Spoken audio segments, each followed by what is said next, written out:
बजू काय तिकडं घरामध्ये? हा काय घरामध्ये बाई? इथंच बस, मम्माजवळ बस. बस मम्माजवळ बसा. बसा इथं, इथं बसून राहा. हा मग नंतर आपण नाव नाव करू तुझा. माझे भांडे घासून झाले ना बाळा, मग तुझं नाव नाव करायचं ग माझ्या बाळाचा. माझ्या पिल्लूची आंघोळ करायची नंतर. हा तोपर्यंत खेळा. गॅलरीतून खाली बघा.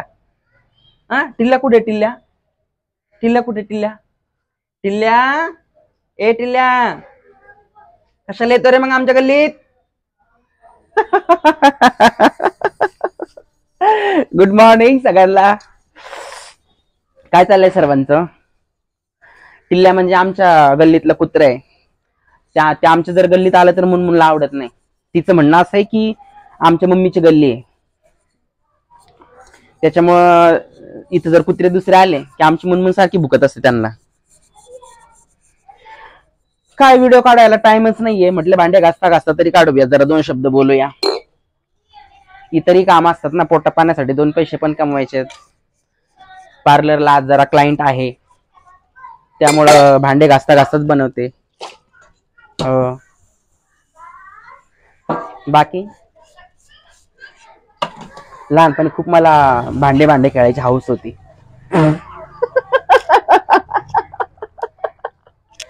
आता भांडे घासून घासून वाट लागली. मुलांना किती हौस असते लहानपणी भांडे भांडे खेळायची. आमच्याकडे भांडे भांडे म्हणतात, काही ठिकाणी भांडे कोंडे म्हणतात. तर वेगवेगळं ते म्हणतात. लहान नाही का लेकर खेळ खेळतात, स्वयंपाक करायचा मग भांडे घासायची, ते तसलं. मला पण खूप हौस होती लहानपणी. आता सगळे हौस फिटली माझी. आता नको वाटते पार भांडे घासायला. एका मुलाखती दरम्यान मला प्रश्न विचारला. एका चॅनलची मुलाखत होती. ते मला म्हणले की तू पुढच्या जन्मात तुम्हाला काय व्हायला आवडेल, म्हणजे जर पुढचा जन्म मिळाला तर तुम्हाला स्त्री का पुरुष का ट्रान्स काय व्हायला आवडेल, असं त्यांचं म्हणणं होतं. आणि त्यांना असं वाटलं की मी म्हणन की मला पुढच्या जन्मात बाई व्हायला आवडेल.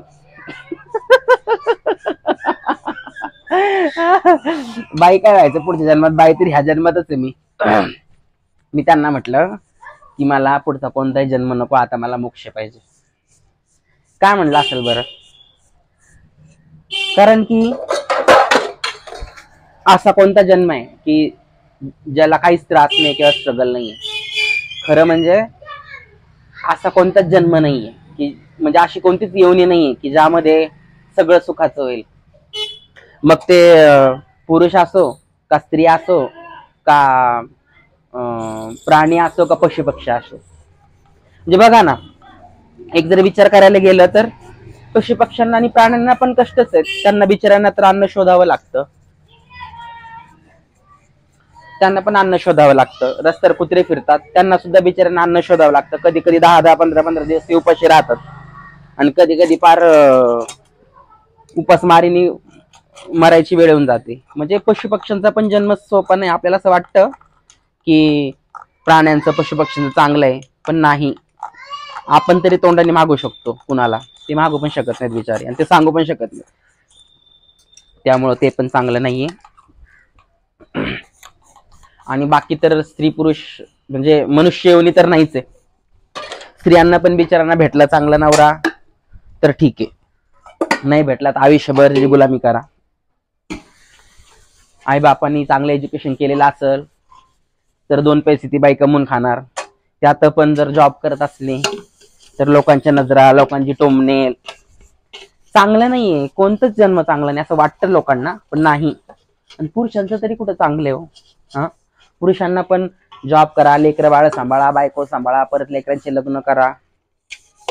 पुरुष जन्म एवढा चांगला असता तर आल्या दिवसात कितीतरी पुरुष आत्महत्या करून मरतायत. मग का पुरुष आत्महत्या करून मेले असते सांगा बरं मला तुम्ही. कितीतरी बायका आत्महत्या करतात, कितीतरी पुरुष आत्महत्या करतात. मग ते का करतात?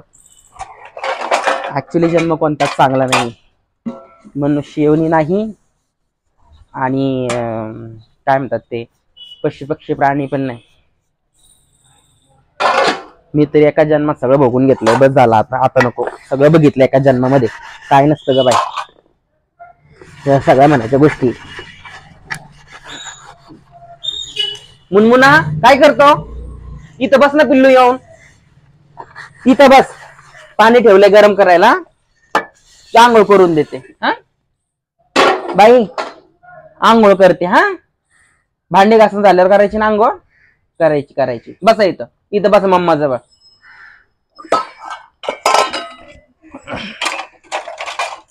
एक वेळेस भांडे घासायचे तरी ठीक आहे, पण मला कपडे धुवायचा फार कंटाळा येतो बाबा. कपडे धुवायला नकोच वाटतं मला डायरेक्ट. मधुर मिलन का ये सावन हाथों से निकला जाए, मेरी 2 टकियों की नौकरी में तेरा लाखों का सावन जाए. हाय हाय मजबूरी.